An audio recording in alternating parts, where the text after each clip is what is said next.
Breaking news విజయవాడలో భవానీ భక్తులపై పోలీసులు చేయి చేసుకోవడం కలకలం రేపుతోంది. కంకిపాడు నుంచి ఆటోలో దుర్గమ్మ దర్శనానికి వస్తున్న సమయంలో బెన్ సర్కిల్ రామలింగేశ్వర కట్ట వద్ద అడ్డుకొని తమపై దాడి చేశారని భవానీలు ఆరోపిస్తున్నారు. చిన్న పిల్లలని కూడా చూడకుండా దాడికి దిగారని ఆందోళన చేపట్టారు. పోలీసుల దాడికి నిరసనగా రోడ్డుపై బైఠాయించి నిరసన చేస్తున్నారు.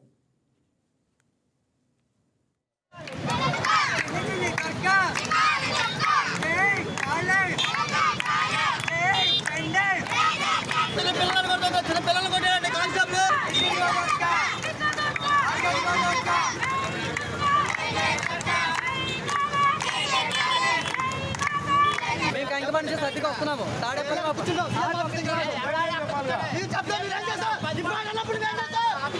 పోలీసులు ఇష్టాసారంగా చెట్టు మీద చెయ్యేసి ఇద్దరు కానిస్టేబుల్ అండి, ఒకటి ఆల్రెడీ పెన్సర్లు అయిపోయింది గొడవ. మళ్ళీ ఇక్కడికి వచ్చాం, ఇక్కడ ఆపారు, మళ్ళీ చేంజ్ చేస్తున్నారు. పిల్లలు కొట్టి ఫోన్ లాక్కున్నారు. పిల్లలకి ఫోన్ వాళ్ళకి ఇద్దరు కానిస్టేబుల్ ఎక్కడ పడితే అక్కడ మమ్మల్ని ఆపేస్తున్నారు. రోడ్డు అడ్డంగా ఆ ఆటోని ఆపేశారు. పిల్ల కొట్టారు అవుతామేంటి ఫోన్ లెక్క ఆ కానిస్టేబుల్ పంపించారు వాళ్ళ అక్కడికి. అంత మెయిన్ గొడవ కొంచెం చేయాల్సిన అవసరం దానికి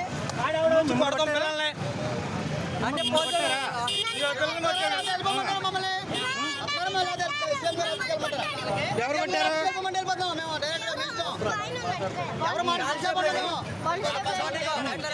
ఇవన్నీ ఏంటి?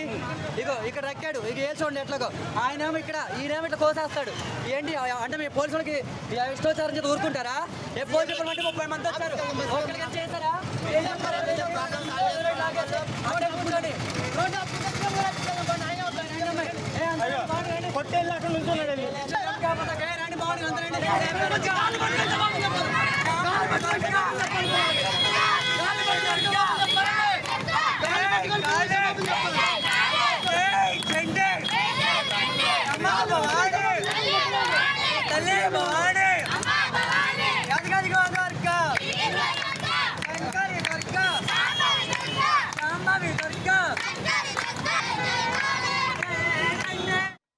ఈ వీడియో మీకు నచ్చినట్లయితే లైక్ కొట్టి షేర్ చేసి మా వైకే టీవీ ఛానల్ని సబ్స్క్రైబ్ చేయండి.